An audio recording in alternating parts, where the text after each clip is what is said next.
चलें स्टार्ट करते हैं। बिस्मिल्लाहिर्रहमानिर्रहीम। आई थिंक मैंने अभी अनम्यूट ही नहीं किया। Let me check. ओके, चलें मैक्सिमम पार्टिसिपेंट्स हो गए। स्टार्ट करते हैं। मैं स्क्रीन शेयर कर लूँ आपके साथ। कोई वॉइस में इशू हो तो मुझे आपने बता देना, इन्फॉर्म कर देना, ठीक है। Present now entire screen and okay.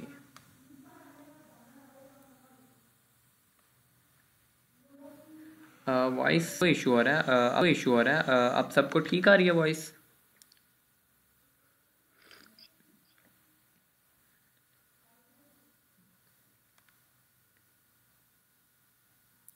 ठीक हो गया वो। एक्चुअली आपका ना इजरीस साहब, आपका होना है इंटरनेट का इशू होना है, तो बाकी तो ठीक आ रही है। तो आज का हमारा टॉपिक था ऑरिकुलर ऑक्यूपंक्चर। तो ऑरिकुलर का मतलब है ईयर्स, मतलब ऐसा ऑक्यूपंक्चर वैसे आप सब मतलब फेमिलियर हैं, आप सब ने वर्कशॉप वगैरह अटेंड की थी। तो एक्यूपंक्चर के बारे में तो आपको पता है। तो ऑरिकुलर एक्यूपंक्चर का मतलब कि हम पूरी बॉडी के पॉइंट्स नहीं, लाइक एक्यूपंक्चर में हमने देखा था ना डिफरेंट चैनल्स हैं पूरी बॉडी पे हर ऑर्गन का। तो इसमें हम सिर्फ देखेंगे कि ईयर के ऊपर हर बॉडी ऑर्गन का एक चैनल है, एक पॉइंट है। यानी हमने ईयर्स के थ्रू पूरी बॉडी के प्रॉब्लम्स को ट्रीट करना है। काफ़ी इंटरेस्टिंग टॉपिक है, इंशाल्लाह इसका आपको मज़ा भी आएगा सुनने का भी। तो इसका ताल्लुक बेसिकली कानों के साथ है। तो कानों की इम्पोर्टेंस हमें हमारे दीन में भी बहुत मिलती है, और बाकी जो है इसकी मेडिकल इम्पोर्टेंस भी बहुत ज़्यादा है कानों की। तो पहले मैंने कहा कि हम एक और साउंड थेरेपी जो है ना उसके बारे में पढ़ते हैं, फिर हम ऑरिकुलर एक्यूपंक्चर के बारे में आते हैं। साउंड थेरेपी पे बहुत ज़्यादा डिटेल्स हैं, लेकिन मैंने बहुत कंक्लूड करके बहुत शॉर्ट सी किया। तो बेसिकली साउंड थेरेपी का जो ओरिजिन है वो कुरान पाक है। मतलब साउंड थेरेपी का जो कंसेप्ट है वो हमें कुरान पाक से मिलता है। कुरान पाक में अल्लाह ताला ने कहा कि अगर हमने इस कलाम को पहाड़ों पर उतारा होता तो पहाड़ खौफ की वजह से मतलब पाश पाश हो जाते, झुक जाते। और हम ये मिसालें इसलिए बयान करते हैं ताकि तुम सोचो, ठीक है, रिफ्लेक्ट करो तुम। तो कुरान पाक में और भी बहुत सारी जगहों पे हमें कुरान पाक का मौजज़ा ये मिलता है कि और बहुत सारी हमें ऐसी रिवायात भी मिलती हैं जिनका ताल्लुक साउंड से है। लाइक असहाबे कहफ का वाक़या देखें तो वहाँ पे भी जब अल्लाह ताला ने बात की ना उनको सुलाने से पहले, तो अल्लाह ताला ने कहा कि हमने उनके कानों पे एक ज़रब लगाई। तो कानों पे एक ज़रब लगाई, तो कानों की बड़ी उस हवाले से भी इम्पोर्टेंस मिलती है।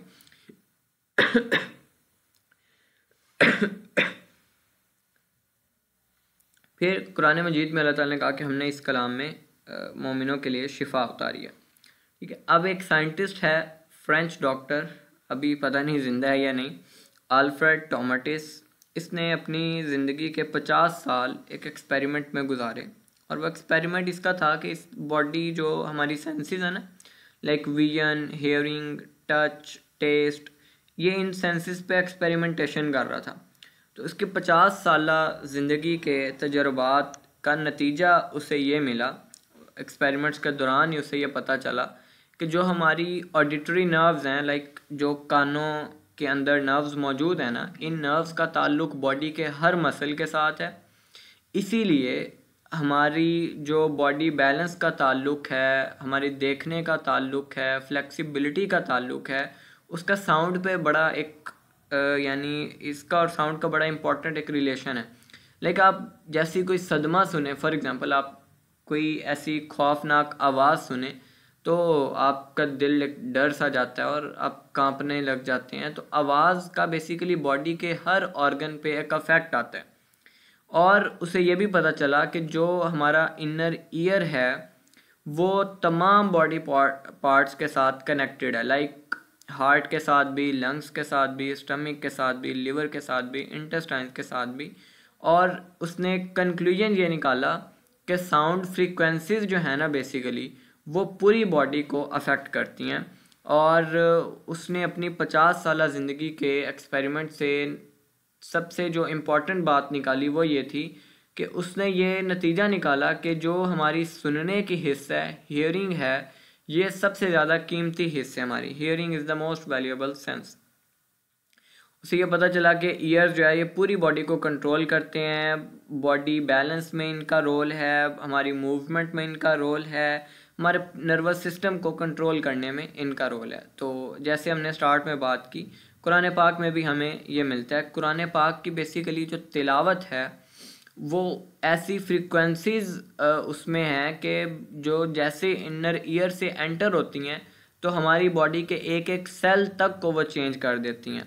ठीक है, अभी मैं आपको ये सेशन के बाद एक आर्टिकल भी सेंड करूँगा, साइंटिफिकली एक्सप्लेन है कि कुरान पाक की रेसिटेशन जो है वो किस तरह से आपके बॉडी सेल के स्ट्रक्चर को चेंज करती है। थोड़ा सा मैं आपको एक्सप्लेन कर देता हूँ कि सेल्स जो है ना बेसिकली बने होते हैं एटम से, और ये एक फिज़िक्स का मॉडल है कि हर चीज़ वाइब्रेशन मॉडल उसे कहते हैं कि हमारे सेल्स जो है ना बेसिकली वाइब्रेट करते हैं उन एटम्स की वजह से।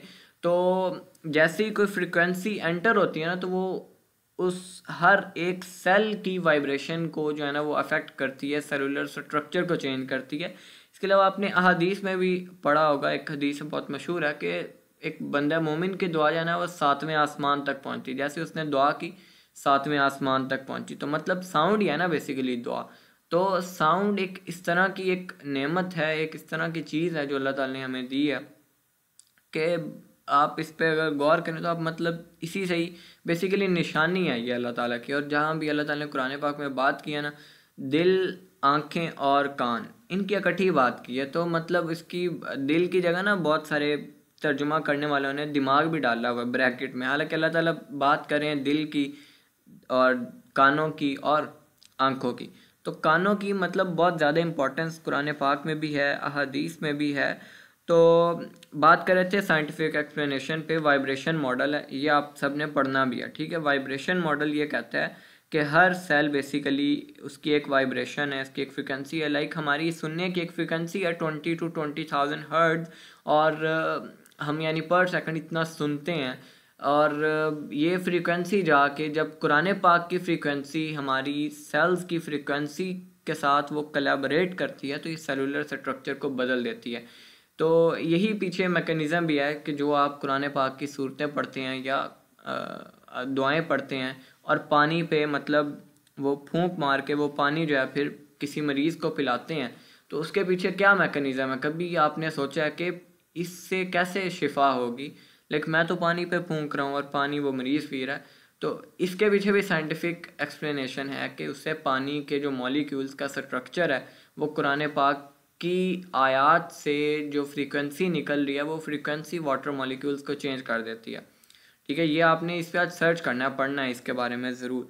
फिर ये फ्रीक्वेंसी जो साउंड फ्रीक्वेंसी है ना, इस पे बहुत सारी रिसर्च हुई। इसमें सबसे बेहतर जो फ्रीक्वेंसी है वो ह्यूमन साउंड की फ्रीक्वेंसी है। लाइक बंदे की आवाज़ जो है ना वो सबसे ज़्यादा अफेक्ट करती है ह्यूमन सेल्स को। इवन कैंसर तक का ट्रीटमेंट जो है वो कुरान पाक की जो आयात की फ्रीक्वेंसी है उससे किया जा सकता है। साइंटिफिक आर्टिकल्स में मौजूद है ये बात, मतलब ऐसी कोई किसी वो मौलवी की लिखी बात नहीं है, साइंटिफिकली बात है।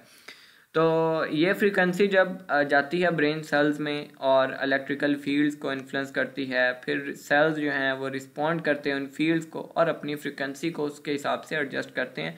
तो अगर कोई बंदा परेशान हो, स्ट्रेस में हो, तो वो फिर कुरान पाक की फ्रीक्वेंसी जो है ना उसको सुकून देती है। और ये भी प्रूव हो चुका है कि कुछ फ्रीक्वेंसीज ऐसी हैं जो डिफरेंट एंडोर्फिन, ये हार्मोन्स होते हैं ना, एंडोर्फिन, बीटा एंडोर्फिन, ये नेचुरल पेन किलर्स भी इन्हें बोलते हैं, कैटिकोलामाइंस, इनकेफेलिन्स, डायनोर्फिन्स, प्रोटीन्स, स्टेम सेल्स, इन सब की प्रोडक्शंस को इन्हेंस करती हैं कुछ फ्रीक्वेंसीज। और इवन सबसे मज़े की बात यह है कि साइंस ने ये भी कंफर्म किया कि कुछ फ्रीक्वेंसीज तो ऐसी हैं कि वो बोन की ग्रोथ को इन्हेंस करती हैं, एनाबॉलिक होती हैं बोन ग्रोथ के लिए। और कुछ साउंड्स ऐसे होते हैं जो फ्रैक्चर्स को हील करने की ताकत रखते हैं, टूटे हुए मसल्स को जोड़ने की ताकत रखते हैं, लिगामेंट्स को जोड़ने की ताकत रखते हैं, स्वेलिंग, इन्फ्लेमेशन को कम करने की ताकत रखते हैं, पेन रिलीफ देते हैं।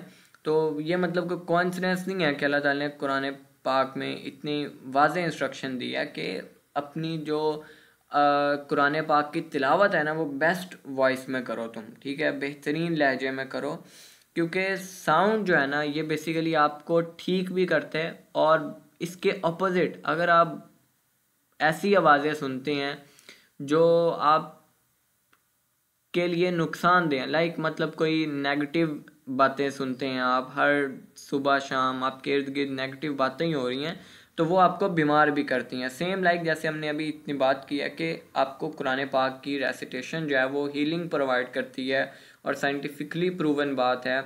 और इसी तरह कुछ साउंड फ्रिक्वेंसीज ऐसी हैं कि जो आपकी बोन ग्रोथ के लिए एनाबॉलिक हैं, आपके फ्रैक्चर्स को हील कर सकती हैं। सेम लाइक कुछ साउंड ऐसे भी हैं जो इसके ऑपोजिट, यानी आपको बीमार कर देते हैं, आपको जो है वो स्ट्रेस में डाल देते हैं।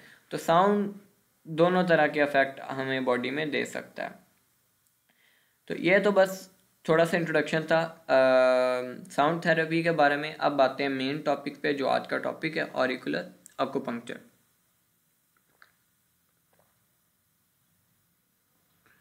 ऑरिकुलर एक्यूपंक्चर जो है ना बेसिकली स्टार्ट अभी रिसेंट, इतना कोई पुराना नहीं है, यानी हज़ारों साल पुराना। जिस तरह एक्यूपंक्चर जो ट्रेडिशनल है वो बहुत पुरानी उसकी तारीख है, मतलब इतनी पुरानी कि उसकी एग्जैक्ट डेट ही किसी को नहीं पता, पत्थरों के ज़माने तक की उसकी हिस्ट्री मिलती है।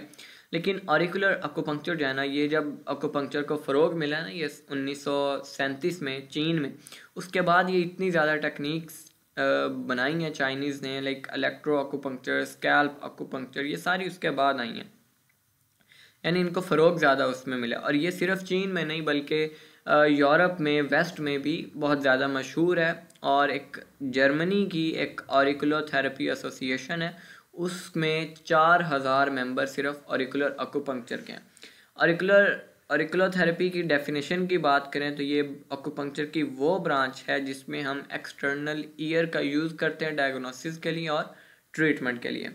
तो ये जो चाइनीज़ एक्यूपंक्चर की सबसे पुरानी बुक है, yellow emperor classic of internal medicine, उसमें ये बात लिखी हुई है कि कान ही वो पॉइंट है, ईयर ही वो जगह है जहाँ पे बॉडी के तमाम चैनल्स मिलते हैं, यानी उन सब का वो जो सिरा है वो वहाँ पे पड़ा होता है।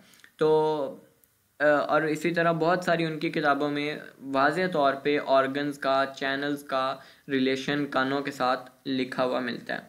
अब शंघाई में इंस्टीट्यूट ऑफ फिजियोलॉजी में जो है ना, उन्होंने ये एनिमल्स पे एक्सपेरिमेंट भी किया कि उन्होंने ना स्टमक में एक एनिमल के जो है ना एक अल्सर कह लें कॉज किया, एक लेजन कॉज किया, और फिर देखा उन्होंने कि कान के जो उन्होंने वो डिज़ाइन किए हुए थे ना पॉइंट्स, तो उनके मुताबिक जो कानों पे स्टमक का पॉइंट्स था, जैसे ही स्टमक अल्सर क्रिएट हुआ तो कान पे वो पॉइंट जो है ना वो टेंडर हो गया। मतलब ये कि उसकी जो इलेक्ट्रिकल रेजिस्टेंस थी वो भी कम होगी और वो जो टेंडर पॉइंट बन गया।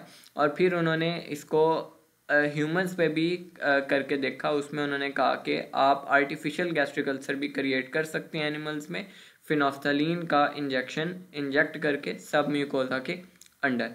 तो और जैसे ही उन्होंने देखा कि वो लेजन जो स्टमक में हुआ था इंटरनल वो हील हुआ, वैसे ही कान का जो टेंडर पॉइंट था वो भी ठीक हो गया और इलेक्ट्रिकल रेजिस्टेंस जो है वो भी बेहतर होगी।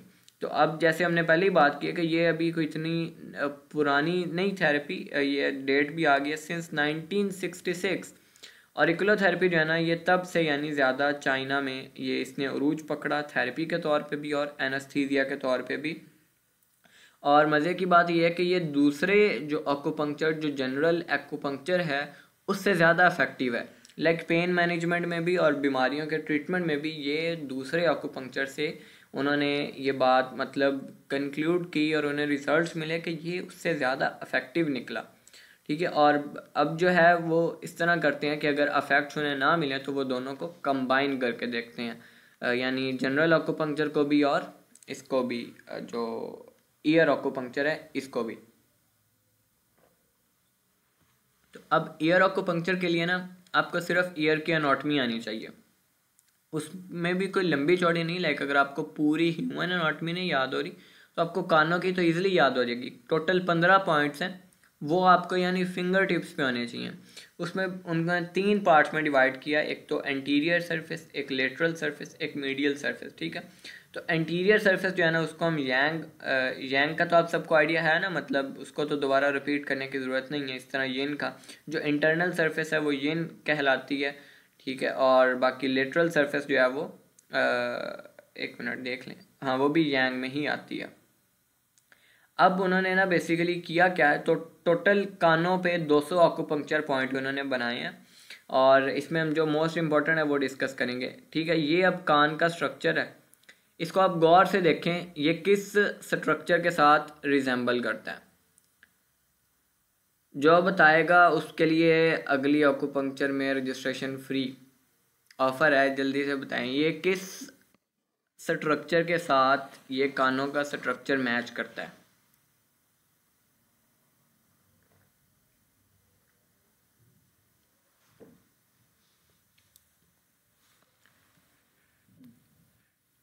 कोई मैसेज पे तो नहीं बता रहा मुझे, एक्चुअली मैसेज शो नहीं होने, अब मुझे वॉइस में बताएं कि ये जो कानों का स्ट्रक्चर है ये किस स्ट्रक्चर के साथ मैच करता है। माइंड में लेके आए पिक्चर, एम्ब्रियो के साथ मैच करता है सर। फेटस पे, फेटस सर, फेटस हाँ, नहीं ये पहले किन्होंने बताया, जी उमर फेटस स्ट्रक्चर, फेटस उमर या उमर उमर लतीफ़ सही हो गया। अच्छा चलें, आपके लिए आपका आवाज आ रही है? हाँ जी आ रही है। अब तो ऑफर खत्म सर। फेटस स्ट्रक्चर, हाँ जी ठीक ये बताया, फीटस पे रिजेम्बलेंस कर रहा है। हाँ ठीक बताया, लेकिन उमर लतीफ़ भाई बाजी ले गए हैं। पता नहीं उमर लतीफ़ का नेम नोट कर लें आप ना। पता नहीं मेरी आवाज जा रही है नहीं, लेकिन ये फीटस से रिजेम्बलेंस करता है। हाँ तो ये फीटस के साथ रिजेम्बलेंस करता है। तो ये जो है ना बेसिकली उन्होंने फीटस के साथ रिजेम्बलेंस के साथ ही यानी उन्होंने ना पॉइंट सारे बनाए। लाइक अगर आप इसका लोब देखें तो ये फीटस का हेड है, ठीक है। अगर आप इसका ये दरमियान वाला ये हेलिक्स वाला पार्ट देखें, क्रक्स ऑफ हेलिक्स, ये सिम्बा कॉन्का जो है, ठीक है, इसके इन्फीरियर क्रक्स, ये सारा लाइक एब्डोमेन को शो करता है, एब्डोमिनल ऑर्गन्स को। भी आगे हम फर्दर जो है ना इसके एनाटॉमी देखते भी हैं। तो ये पॉइंट्स हैं जो आपको ना अच्छे से याद होने चाहिए। Lobe, intra tragic notch, tragus, tragic notch, crux of helix, और ये जितने भी पॉइंट्स हैं ना, ये scapha, Darwin's tubercle, anti helix, cavum concha, ये आपको सारे याद होने चाहिए, ठीक है। इन्हीं की बेस पे आपने ईयर ऑक्यूपंक्चर करना है। अब नर्व सप्लाई ऑफ ईयर की बात करें तो ये नर्व्स के नेम आपको याद होने चाहिए। और ब्लड सप्लाई की बात करें तो ये आर्टरीज़ हैं कुछ जो सप्लाई करती हैं, ये भी आपको पता होने चाहिए, लेकिन इतना इम्पॉर्टेंट नहीं है। वैसे ईयर जो है एक कार्टिलेजिनस स्ट्रक्चर है, ए वैस्कुलर होता है, मतलब इसमें अगर इन्फेक्शन वगैरह हो जाए या ब्लीडिंग हो जाए तो थोड़ा मुश्किल है उसको कंट्रोल करना, तो इसलिए काफ़ी ध्यान से ईयर ऑक्यूपंक्चर करना पड़ता है। अब आ जाएँ जी इसके जो मेन पॉइंट्स हैं ना, यानी वो किस किस एरिया को रिप्रेजेंट करते हैं, उस पर आ जाते हैं। ईयर लोब की बात करें, ईयर लोब अब ऊपर एक दफ़ा दोबारा इसको देख लें अच्छे से, ताकि हम जैसे ही एक एक पॉइंट डिस्कस करें तो आपके माइंड में ईयर का स्ट्रक्चर आ जाए। ईयर लोब वाला एरिया ये है, ठीक है, जहाँ पे एरो काम कर रहा है, ये ईयर लोब वाला एरिया। इसको उन्होंने टोटल जो है ना 6 एरियाज़ में, या आई थिंक 9 एरियाज़ में टोटल कवर किया। इसी तरह फिर ये आप ना ये कैवम कॉन्का, ट्रैगस, एंटी ट्रैगस, ठीक है, एंटी हेलिक्स, कैफा, ये इन्फीरियर क्रस्ट ऑफ हेलिक्स, ये सारे इसी तरह मतलब आपने माइंड में पिक्चर रखनी है। आगे हम इन्हीं को ही डिस्कस करने लगे हैं। ईयर लोब अब वो कहते हैं जी फेस एरिया को रिप्रेजेंट करता है। ईयर लोब को हम 3 हॉरिजॉन्टल लाइन, 2 वर्टिकल लाइन और 9 एरियाज में जो है ना डिवाइड करते हैं। जैसे मैंने ऊपर आपको बताया कि इसको हम लोब को 9 एरियाज में डिवाइड करते हैं। एरिया 1 से और एरिया 4, एरिया 1 और एरिया 4 ये दोनों जो है ना एनाल्जेसिक पॉइंट है, यानी अगर आपने दांतों की दर्द को बिल्कुल रोकना है ना, तो ये एरिया 1 और एरिया 4, ये भी आगे पिक्चर में भी आएगा, यानी ईयर जो लोब पे ये उस पे ये पॉइंट मौजूद है कि आप दांतों की दर्द का इलाज उस जगह पे नीडल लगा के कर सकते हैं। एंड इसके अलावा एनास्थेटिक पॉइंट भी है, लाइक आपने दांत को निकालना है तो जाहिर बात है कि काफ़ी पेनफुल प्रोसीजर होता है, तो उसके लिए आप इसमें इलेक्ट्रिकल स्टिमुलेशन ऐड करके इससे एनास्थीसिया वाला काम भी इसी पॉइंट से ले सकते हैं। एरिया 1 जो है ये अपर जा के टीथ को रिप्रेजेंट करता है और एरिया 4 जो है ये लोअर जा के टीथ को रिप्रेजेंट करता है। फिर एरिया 2 आता है लोब का। एरिया 2 जो है ये टंग को रिप्रेजेंट करता है। अपर पार्ट जो एरिया 2 का है वो हार्ड पैलेट को शो करता है और लोअर पार्ट सॉफ्ट पैलेट को शो करता है। तो एरिया 3 की बात करें तो जॉज को रिप्रेजेंट करता है। और अगर इसको आप पोजीशन अपसाइड डाउन फीटस के साथ मतलब मैच करें तो जाज की जो पोजीशन है रिवर्स हो जाती है। तो अपर बॉर्डर जो एरिया 3 का है वो लोअर जा को रिप्रेजेंट करता है और लोअर हाफ जो है वो अपर जा को रिप्रेजेंट करता है, यानी वो पोजीशन इस तरह की बनती है। एरिया 4 की बात करें तो ये तकरीबन मिडल बनता है ईयर लोब का ना, जो दरमियानी एरिया वो एरिया 4 बनता है। ये आपकी आइज़ को रिप्रेजेंट करता है दोनों तरह की, यानी राइट एंड लेफ्ट बेसिकली दोनों तरफ की आइज़। और ये जो मोतिया है उसके ट्रीटमेंट में ये पॉइंट यूज़ होता है, जो सफ़ेद मोतिया। एरिया 5 की बात करें तो ये इनर ईयर को रिप्रेजेंट करता है। ये अपना इनर ईयर की डिजीज़ है, लाइक इन्फेक्शन है या वर्टिगो है, ठीक है। वर्टिगो आपको पता है ना, इम्बैलेंस, डिजीनेस है, ट्रैवल सिकनेस है, नोजिया, वॉमिटिंग है, प्रेगनेंसी की जो वॉमिटिंग है वो है। लाइक हमने एक्यूपंक्चर की जब बात की थी तो हमने कहा था कि एक्यूपंक्चर को ना प्रेगनेंसी की कंडीशन में नहीं करते, तो लेकिन आप ऑरिकुलर एक्यूपंक्चर कर सकते हैं प्रेगनेंसी में, ठीक है। और इसमें आप नीडल को सिर्फ प्रेस करें इस एरिया में तो ये बहुत ज़्यादा हेल्पफुल होता है।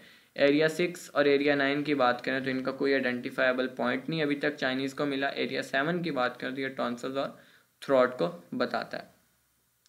फिर जो ट्रैगस एरिया है ना, ट्रैगस एरिया एक दफ़ा दोबारा मैं आपको ऊपर दिखा दूँ।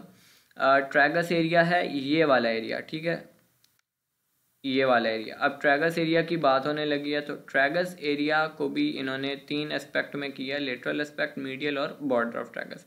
जो लेटरल एस्पेक्ट है ये एक्सटर्नल नोज एरिया को शो करता है। मीडियल एस्पेक्ट जो है ये एक्सटर्नल ऑडिटरी मीटस, ठीक है, जो फीटस पॉइंट को शो करता है, सॉरी फेरेंक्स पॉइंट को।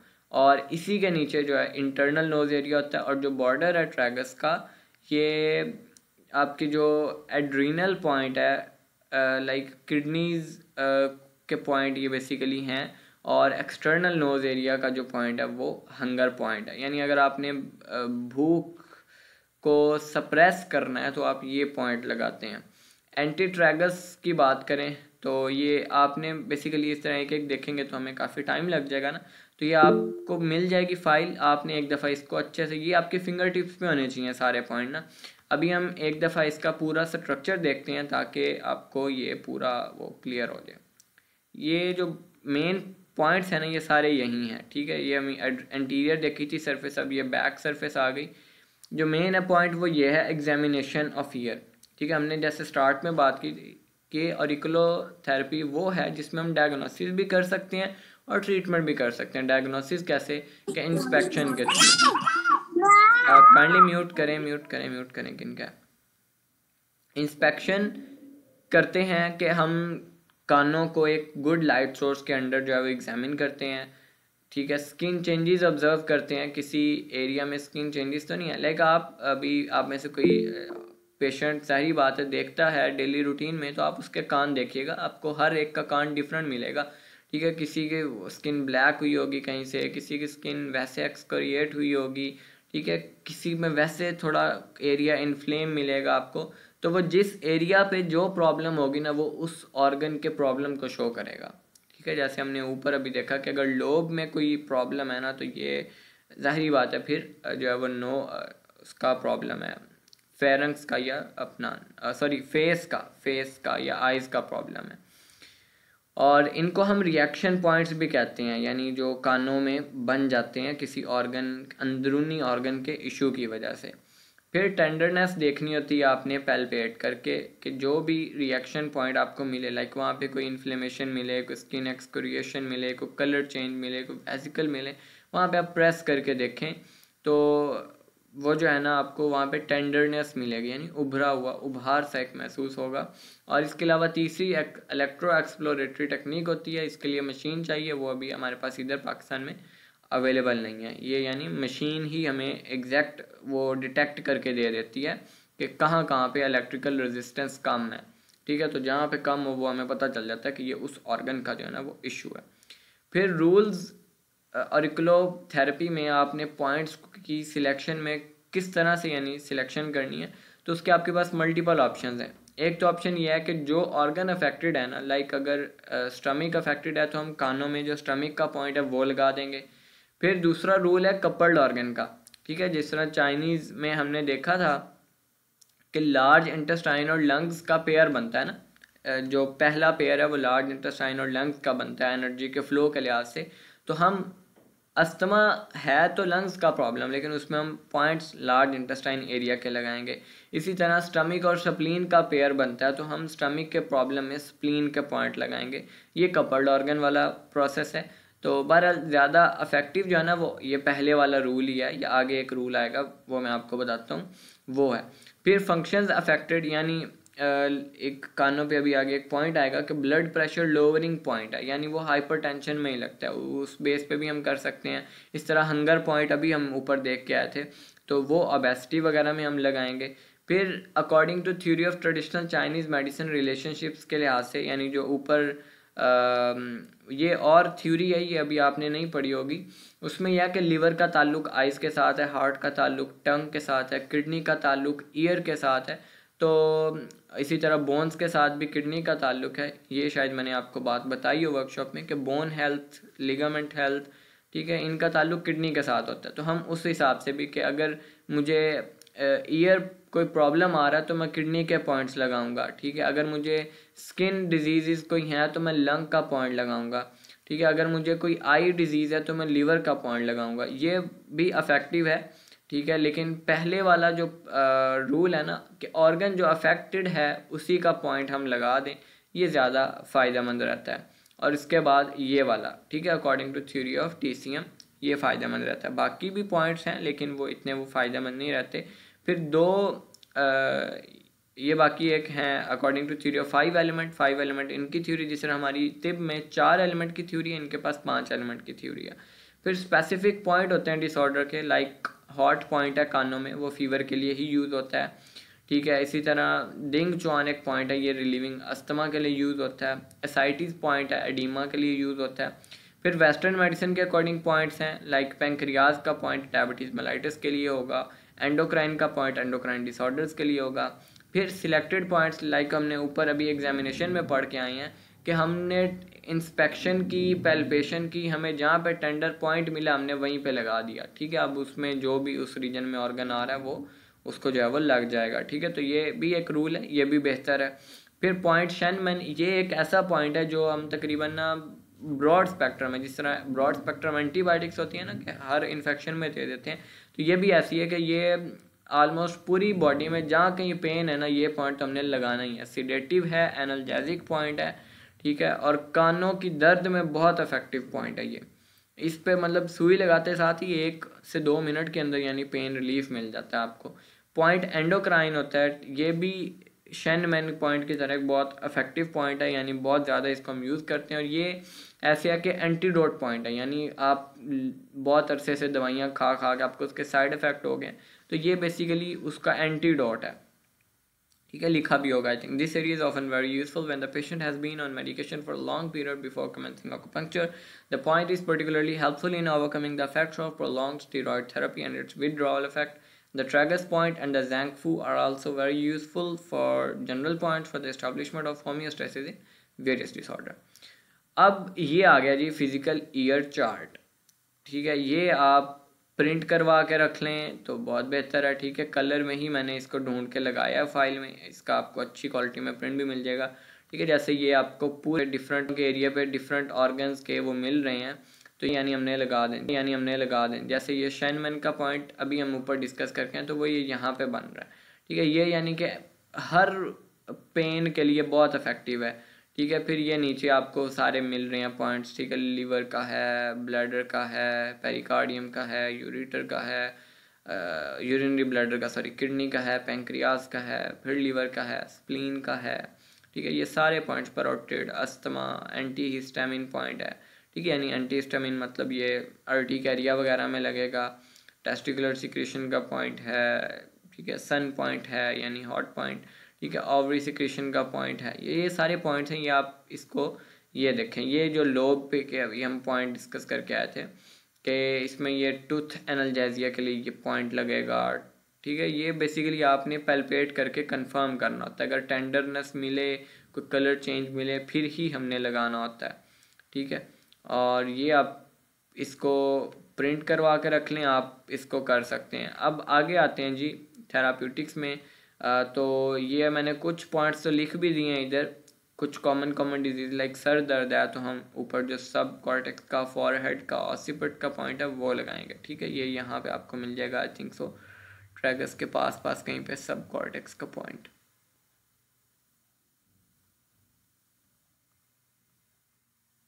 सब कॉर्टेक्स, ऑसिपिट एंड फॉरहेड का पॉइंट ये लोब पे प्रेजेंट है, ये देखें ना, ये सब कॉर्टेक्स आ गया, ये पॉइंट है, ठीक है। ये हेडेक के लिए ये पॉइंट लगेगा। फिर हाइपरटेंशन है, हाई ब्लड प्रेशर है, तो इसका तो एक शेनमैन पॉइंट लगेगा। इसके अलावा एक स्पेसिफिक पॉइंट भी है ईयर्स में ब्लड प्रेशर को लो करने का, वो लगाएं तो फौरी तौर पे इफेक्ट मिलते हैं, लाइक कैपोटीन से ज़्यादा आपको अच्छे रिजल्ट मिल जाएंगे। इंसोमनिया के लिए ये पॉइंट हैं, हिस्टीरिया के हैं। तो मैंने कुछ जो मुझे मिले उनके तो मैंने पॉइंट इधर लिख के लगा दिए, तो मतलब इनका आपको आसानी रहेगी। बाकी के आप खुद से जो है ना वो ढूंढ सकते हैं, ठीक है। मतलब बीमारी देखें किस ऑर्गन की है, वो आप पॉइंट वहाँ पे लगा देंगे, ठीक है। और प्रोसीजर क्या है ईयर नीडलिंग का? सबसे पहले तो आपने ईयर्स को अच्छे से क्लीन करना है, किसी अच्छे एंटीसेप्टिक से, अल्कोहल स्वैब से, मिथाइलेटेड स्पिरिट से, किसी भी अच्छे एंटीसेप्टिक से ईयर को क्लीन करना है। लाइक ऑक्यूपंक्चर वैसे जो जनरल है ना, वो तो हम बाज़ औक़ात मतलब इतना ध्यान नहीं करते, लेकिन ईयर ऑक्यूपंक्चर में बहुत ज़रूरी है इस चीज़ का ख्याल रखना, क्योंकि यहाँ पे इन्फेक्शन हो गया तो वो जल्दी ठीक नहीं होगा। तो ईयर्स को सबसे पहले किसी अच्छे स्ट्रॉन्ग एंटीसेप्टिक से क्लियर करना ज़रूरी है, क्लीन करना। दूसरा ये कि आपकी नीडल कार्टिलेज के अंदर पेनिट्रेट ना करे, बहुत सुपरफिशियल लगानी होती है।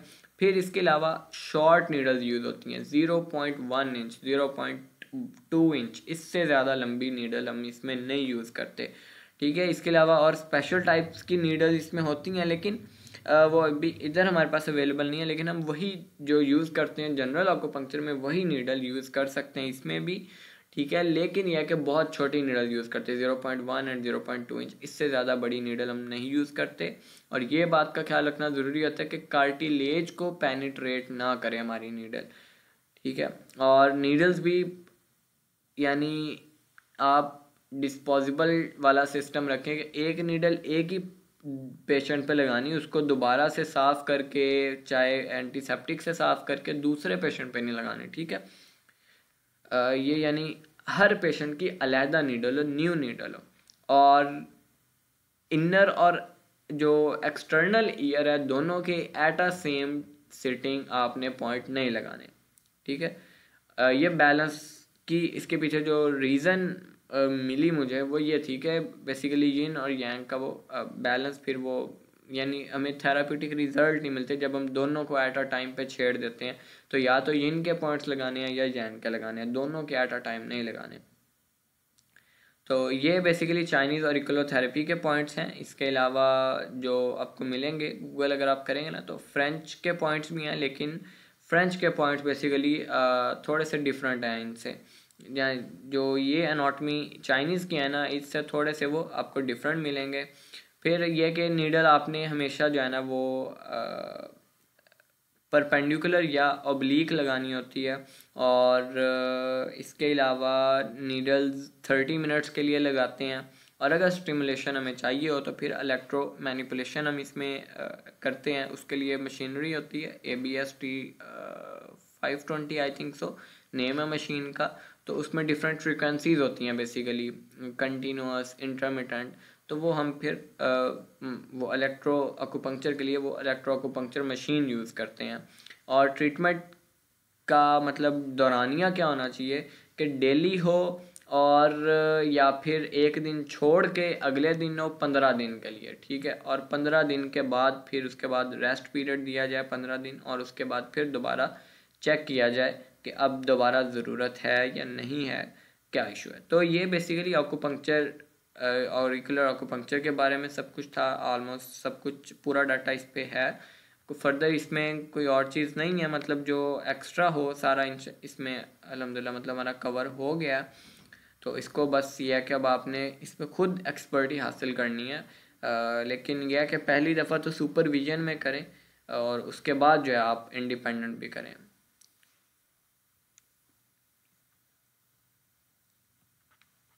अब इसमें कोई क्वेश्चन है तो पूछें।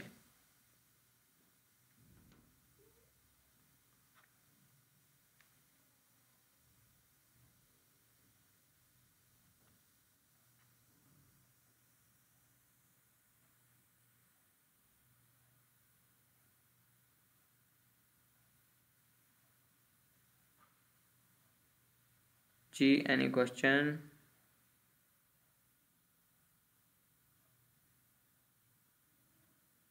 फाइल मैं आपको भेज दूंगा। हाँ जी हाँ जी, इसमें भी 30 मिनट ही होता है, ऑरिकुलर थेरेपी में भी 30 मिनट्स नेसेसरी होते हैं।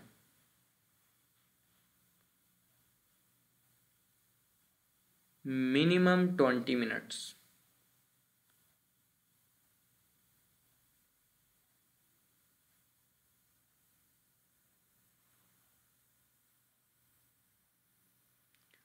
उनके लिए कौन से पॉइंट चूज़ करने, उनके लिए तो आपको मैंने मेंशन भी किए हुए हैं।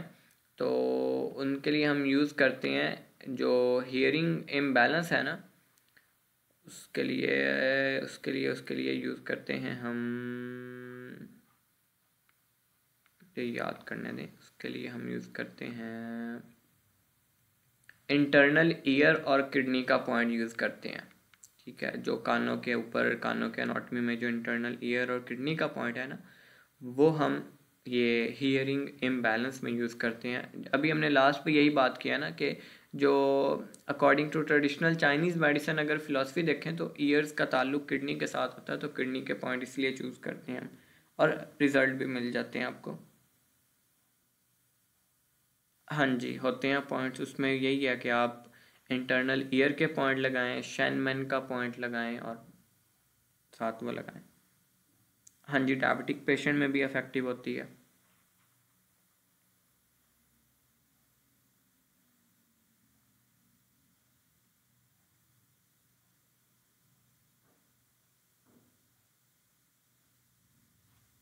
हाइपरटेंशन का तो एक स्पेसिफिक पॉइंट है कानों पे मौजूद, आप वो लगाएंगे और जादू हो जाएगा, मतलब आपको 1-2 मिनट के अंदर ही रिज़ल्ट मिल जाएगा।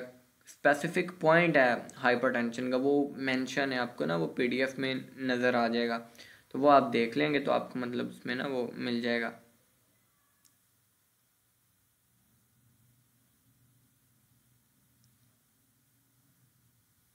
मेमोरी इम्प्रूव करने में ब्रेन का एज सच कोई पॉइंट तो आई थिंक नहीं है, तो आप इसमें हार्ट के पॉइंट्स और इसके अलावा आप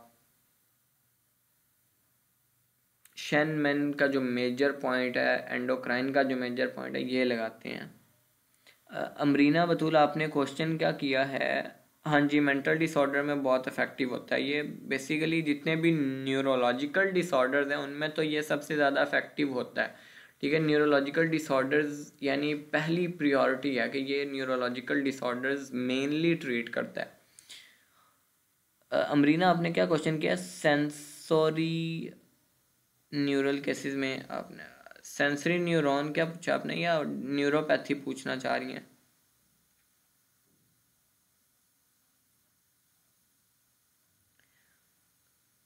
जी कुरातुलैन, अकुपंक्चर से डायग्नोस कैसे करेंगे? वो इंस्पेक्शन, बेसिकली चाइनीज़ मेडिसिन में डायग्नोसिस का टूल ना इंस्पेक्शन होता है और पैल्पेशन होता है और उसके बाद फिर एटियोलॉजी होती है। तो वो पूरी एक एटियोलॉजी तो एक अलग चीज़ है। इंस्पेक्शन ये है कि ईयर अकुपंक्चर में आप देखते हैं कि आपके पास पूरी एनाटॉमी है ना, तो कानों के ऊपर यानी ये पॉइंट किडनी का है, ये पॉइंट लीवर का है, ये लंग्स का है, तो आप देखते हैं कि जिस पॉइंट पे इशू हो ना, मतलब उस ऑर्गन का इशू है। बाकी आप फिर फर्दर हिस्ट्री लेते हैं, एटियोलॉजी पता करते हैं। तो ये तो चाइनीज़ मेडिसिन के टूल्स हैं, inspection, palpation, tongue diagnosis, pulse diagnosis और एटियोलॉजी।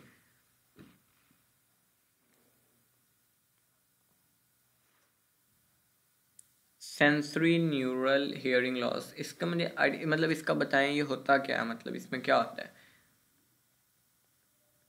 हियरिंग लॉस को तो आप ट्रीट कर सकते हैं इससे, यानी जो टेम्परेरी हुआ हो, पैदाइशी तौर पे ना हो, कोई ऐसा ना हो कि एक्सीडेंटल हो, यानी एक्सीडेंट हुआ और कोई नर्व डैमेज हो गई, मतलब टेम्परेरी है, किसी बीमारी की वजह से हो गया है, तो वो तो आप ट्रीट कर सकते हैं। हाँ जी, ऐसे ही है। स्पेसिफिक डिजीज़ में ईयर का स्पेसिफिक एरिया या डिसकलर होगा, या इन्फ्लेम होगा, या टेंडर होगा।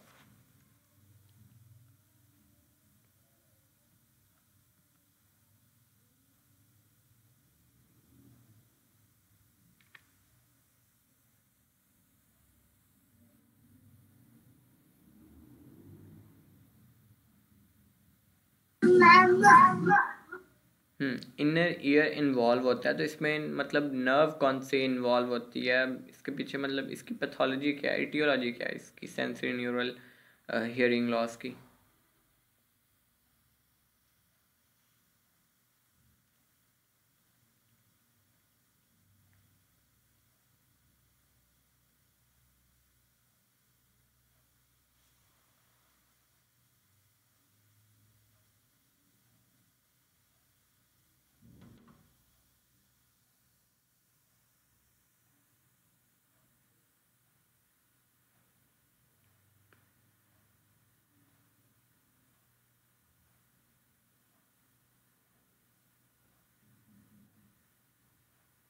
सही हो गया। हेयर सेल्स डैमेज हो रहे होते हैं और वेगस 8 नर्व इसमें जो है वो इन्वॉल्व होती है, और वेस्टिब्यूलो कॉक्लियर नर्व इसमें इन्वॉल्व होती है। जी, फिर आप इसको कर सकते हैं, ट्रीट कर सकते हैं।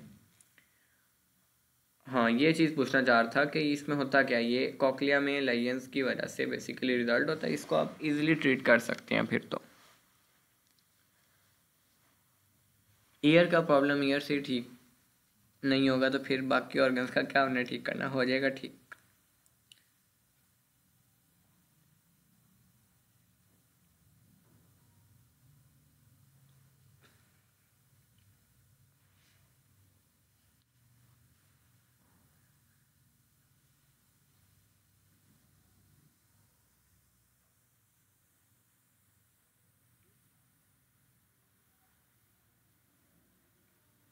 जी, और कोई क्वेश्चन? अस्सलाम वालेकुम। वालेकुम अस्सलाम जी, हाफिज साहब कैसे हैं डॉक्टर साहब, ठीक हैं? अल्हम्दुलिल्लाह, आप बताएं। अल्हम्दुलिल्लाह। अच्छा, मैंने ये पूछना था, अगर कोई एयर का इन्फेक्शन हो गया है, कोई इन्फ्लेमेशन हो गया, बैक्टीरिया जो वायरल इन्फेक्शन हो गया, तो उसमें हम पंक्चर करेंगे उसकी? हाँ जी, हाँ जी, बहुत ये जो मज़े की चीज़ है इसमें, वायरसेस और जितने भी इन्फेक्शन हैं इनका बहुत सक्सेसफुल ट्रीटमेंट है। लाइक वैसे ईयर इन्फेक्शन ना बड़ी देर से ठीक होते हैं एंटीबायोटिक खिला खिला के, और मतलब ठीक ही नहीं हो रहे थे, तो ईयर ऑक्यूपंक्चर से वो बहुत जल्दी ठीक हो जाती है। तो मैंने खुद ऐसा एक पेशेंट इन्फेक्शन का ट्रीट किया कि ठीक नहीं हो रहा था, और हियरिंग लॉस भी होना शुरू हो गया था, वो पस की वजह से पस आना शुरू हो गई थी, तो ऑक्यूपंक्चर से बिल्कुल ठीक हो गया, और सिर्फ ईयर ऑक्यूपंक्चर से। तो ये ईयर ऑक्यूपंक्चर बहुत इफेक्टिव है ईयर इन्फेक्शन में। नहीं तो पेशेंट को पेन नहीं होगी जब हम वो करेंगे उसका उसका पॉइंट होगा, टारगेटेड पॉइंट जहाँ पे हम लगाएंगे? नहीं नहीं, अब सब पेन नहीं होती, बहुत शॉर्ट नीडल आप एक तो यूज़ करते हैं, दूसरा ये कि आप कार्टिलेज तक पेनिट्रेट नहीं करते, जस्ट स्टिमुलेशन देनी होती है, डीप नहीं लेके जानी होती नीडल। लाइक जिस तरह आपको पंक्चर आपने प्रैक्टिस की थी ना, उसकी आपको कितनी पेन हुई होनी है, वो तो फिर हम डीप लेके गए थे, इसमें तो बिल्कुल भी डीप नहीं अलग लेके बात है जाना। ना, मैं इन्फेक्शन की बात कर रहा हूँ। इन्फेक्शन में अगर पस भी आ रही है और कंटिन्यूसली आ रही है, एंटीबायोटिक्स भी दी हैं, फिर भी वो पेशेंट ट्रीट नहीं हो रहा, उसको बार बार जो है ना डेली उसको पस आती है कान से, हाँ तो जी, तो उसके लिए उसको हमारे पास ऐसे पॉइंट भी मौजूद हैं जो पहले पेन को ब्लॉक करेंगे। तो हम पहले जो पेन सेंसेशन है ना उसको ब्लॉक कर देंगे और फिर पॉइंट लगाएंगे। सही हो गया। नहीं, मसाज तो नहीं, अकुप्रेशर इफेक्टिव होगा। लाइक अकुप्रेशर ये होता है कि सर्कुलर मोशन में ना थोड़ा प्रेस करके उसको 2-3 मिनट तक, 4 मिनट तक जो है ना उसको रोटेट करना, तो वो इफेक्टिव होगा। मसाज तो एक और चीज़ आ जाती है। बहरहाल अकुप्रेशर जो है ना वो इफेक्टिव होगा।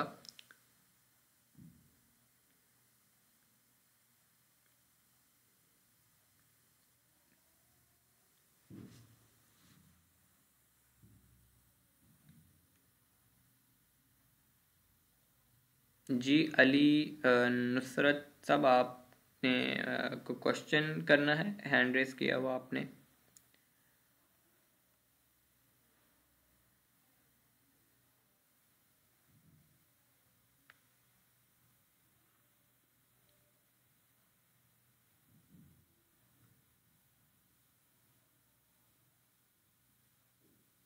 फेशियल पाल्सी के भी बताइएगा किसी लेक्चर में। जी कर लेंगे, कोई मसला नहीं, आप मुझसे इनबॉक्स में पूछ लीजिएगा, बता दूंगा आपको। ये भी बेसिकली एक न्यूरो डिसऑर्डर है, तो न्यूरो के जितने भी प्रॉब्लम्स हैं वो मेन यानी कह लें कि वो स्ट्रीम लाइन है। मेन जो प्रॉब्लम हम ठीक करते हैं ना ऑक्यूपंक्चर में, वो न्यूरोलॉजिकल डिसऑर्डर्स को जितने भी basically brain related neuro related disorders हैं ना, वो तो ऑक्यूपंक्चर से मतलब जादू की तरह ठीक होते हैं। और फिर उसके बाद बाकी डिसऑर्डर्स आते हैं, लेकिन मेजरली ऑक्यूपंक्चर ट्रीट ही न्यूरो डिसऑर्डर्स को करता है मेजरली। और टिनाइटस में भी बहुत ज़्यादा इफेक्टिव होता है। और अली नुसरत रीज़नेबल हाइपरटेंशन ये क्या होती है? हाइपरटेंशन तो पता है, रीज़नेबल हाइपरटेंशन का मतलब, हाइपरटेंशन तो मैंने आपको बता दिया ना कि उसका तो स्पेसिफिक पॉइंट आपके पास मौजूद है, तो आप वही पॉइंट पे लगाते हैं तो आपका बीपी फ़ौरन कंट्रोल में आ जाता है। लाइक कैपोटीन से भी जल्दी रिजल्ट आपको मिल जाता है।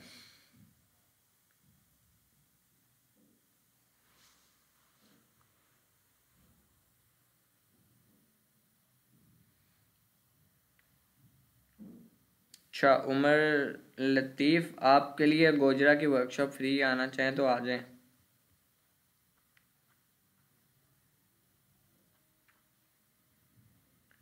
जी आई साइट के लिए भी पॉइंट्स हैं, आई साइट के लिए आई के पॉइंट्स ही मौजूद हैं ईयर पे, वही लगाते हैं हम।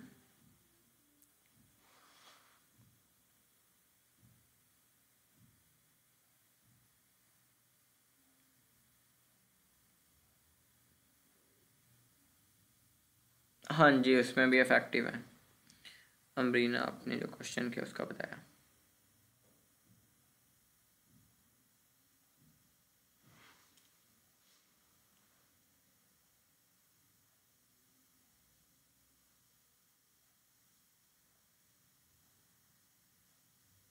नहीं ट्रीटमेंट आप अगर मतलब एक दिन किया सेशन फिर टेम्परेरी है, लेकिन अगर आप पूरा स्केड्यूल फॉलो करते हैं ना, जो मैंने आपको बताया कि 15 दिन तक आपने एक एक दिन के वक्फे से ट्रीटमेंट किया, तो ये प्रॉपर ट्रीटमेंट है, मतलब उसके बाद इशू नहीं होगा, ये प्रॉपर ट्रीटमेंट। लेकिन अगर आपने सिर्फ एक दिन किया या मैक्सिमम 2 सेशन किए हैं तो फिर तो नहीं, वो यानी टेम्परेरी ही है फिर।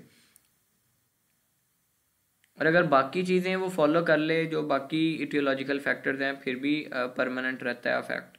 और जी इंसोमनिया का तो पॉइंट्स अभी हमने लास्ट पे डिस्कस भी किया, इंसोमनिया का तो मैंने मेंशन भी किया कि इंसोमनिया तो ये पॉइंट्स लगाएं आप ठीक हो जाएंगे।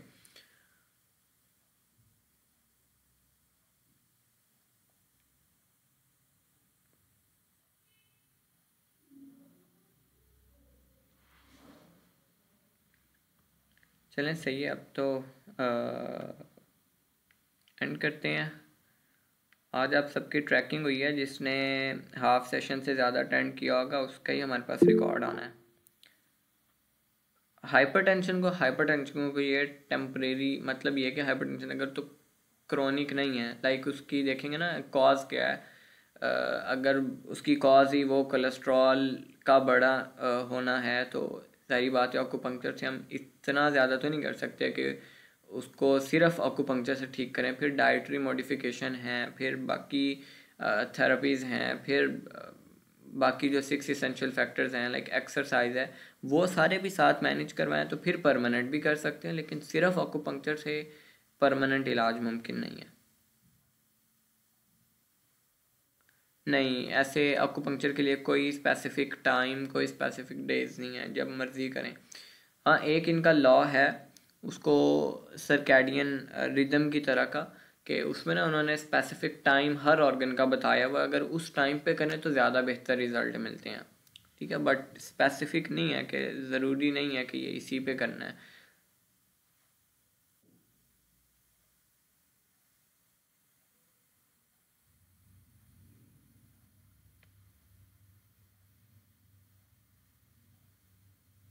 चलें, नेक्स्ट सेशन हमारा इंशाल्लाह आयुर्वेदा फ़िलासफ़ी पे होगा नेक्स्ट वेडनेसडे को, ठीक है।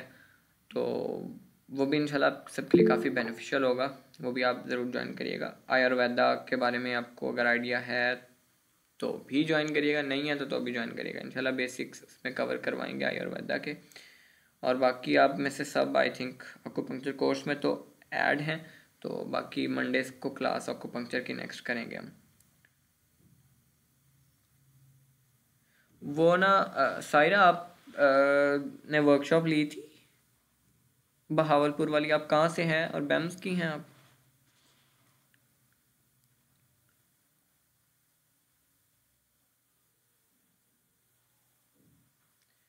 उसमें ना बेसिकली 12 ऑर्गन्स जो यिन यांग के अकॉर्डिंग हम क्लासीफाई करते हैं ना, तो सुबह 3 बजे लंग्स का टाइम स्टार्ट होता है और वो पूरा एक फ्लो है। लंग्स से लार्ज इंटेस्टाइन है, लार्ज इंटेस्टाइन से फिर स्प्लीन है, फिर स्टमक है, फिर हार्ट है, फिर इस तरह से ना पूरा वो एक फ़्लो है। तो सुबह 3 से स्टार्ट होता है और रात ऐसे ही 3 तक यानी वापस होके आता है इनका टाइम, और वो आपको मिल जाएगा। आप गूगल करेंगे ना, आपको वो पूरा उसका एनर्जी फ़्लो मिल जाएगा। तो वो एक मैंने कहा वो स्पेसिफिक नहीं है, वो एक लॉ है, मतलब उनके 4-5 लॉज हैं, तो उनमें से एक लॉ है वो ये कहता है कि अगर इस टाइम पे करेंगे तो ये ज़्यादा अच्छे रिज़ल्ट देगा, ठीक है। बाकी वो इतने वो ऐसा भी नहीं है कि वो बिल्कुल ठीक है, मतलब बाज़ नहीं भी देता। और उसमें फिर यह है कि टाइम पीरियड का भी आ जाता है कि उन्होंने अपने कंट्री के हिसाब से वो टाइम पीरियड एडजस्ट किया हुआ है। तो पाकिस्तान में ज़ाहिर बात है उस टाइम पे कोई और वेदर होता है, उस टाइम उन्होंने अपने वो टाइम एंड वेदर के हिसाब से एडजस्ट किया हुआ है।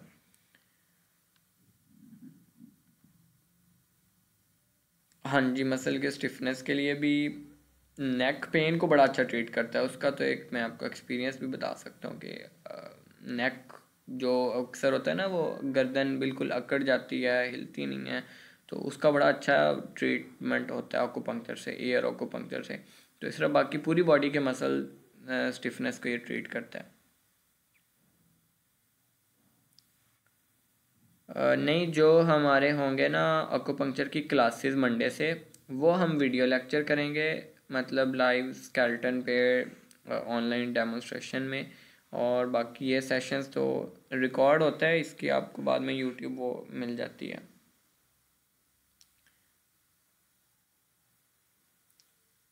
हाँ जी, तो उसका तो लेकिन कपिंग का हमारे पास ये है कि वो हमें 100% पता है कि ये वाकई में ऐसा अफेक्टिव होना है, और इस्लामिकली हमने मंथ्स के वो चांद के हिसाब से यानी किए हुए हैं एडजस्ट, ठीक है, डेज। और टाइम पीरियड हमें पता है कि सुबह का बेस्ट होता है, खाली पेट बेस्ट होता है। तो एक्यूपंक्चर में ऐसा नहीं होता कि खाली पेट, ठीक है, या ये टाइम बेस्ट है एक्यूपंक्चर के लिए।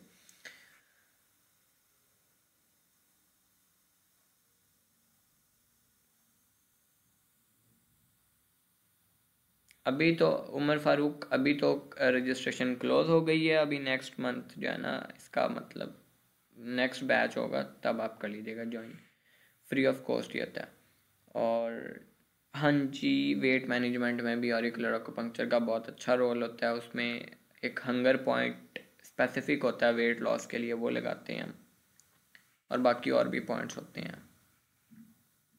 लेकिन अगेन इसमें एक चीज़ आप सबने अपने माइंड में रखनी है कि सिर्फ एक्यूपंक्चर के साथ हम परमानेंटली ट्रीट नहीं कर सकते।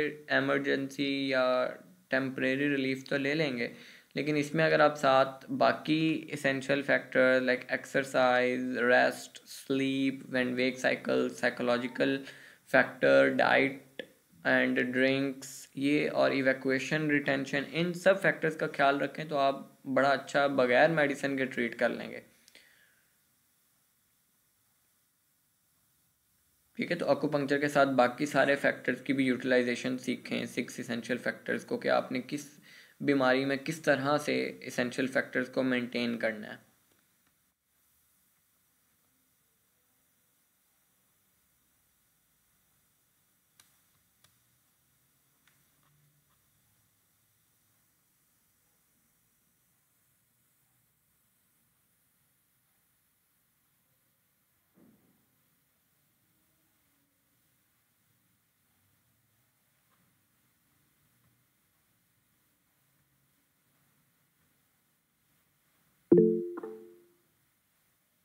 हाँ जी, अकॉर्डिंग टू डिजीज़।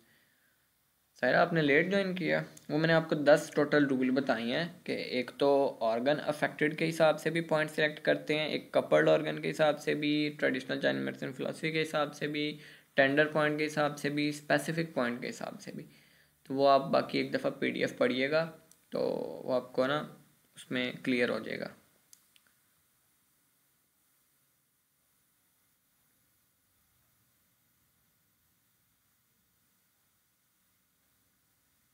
अल्लाह हाफिज़।